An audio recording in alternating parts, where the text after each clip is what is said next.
Hello, Bell's Palsy here. Today, just real quick in response to some comments from patients as well as people asking questions on social media and via direct message regarding Botox versus facial rehab. Which one is better? Which one works best? So just to give you a little background, the current state for facial rehab in regards to conservative treatment, which means without surgery, is facial rehab and Botox. These come hand in hand. When the Botox, of course, is only needed when generally when there is synkinesis, and with other long-lasting symptoms and side effects from a facial palsy, facial paralysis that has not completely gone away and quickly resolved in 3 or 4 months. If you're beyond this and you do have synkinesis, the chances that you will likely need both facial rehab and Botox. It's not one or the other. It generally comes hand in hand. That depends on how tight your face is and how severe the synkinesis is.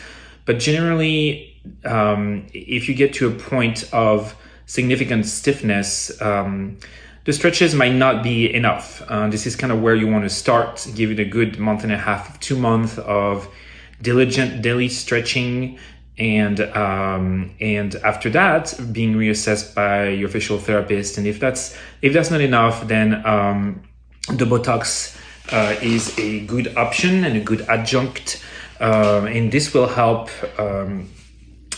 calm down the hyperactive muscle, because facial paralysis at that stage it's not about strength and certain muscle like being weak per se. It's more about other muscles are actually too strong and working too hard and doing too much. So they need to be calmed down for you to be able to target a specific muscle. For example, your smiling muscle, your zygomaticus that's here.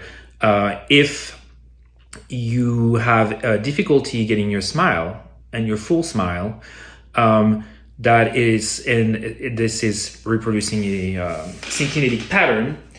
What's generally going to happen, the most common scenarios, is either your platysma, your buccinator, your DAO, and your mentalis. Those muscles will be so strong that they will block the excursion of your mouth up, and really they will. And it's more about preventing the contraction, the correct contraction of the full contraction of your zygomaticus to create a smile. So if you're being held down here, this is could be happening. And so these are going to need to be calmed down, and Botox is a good option for that.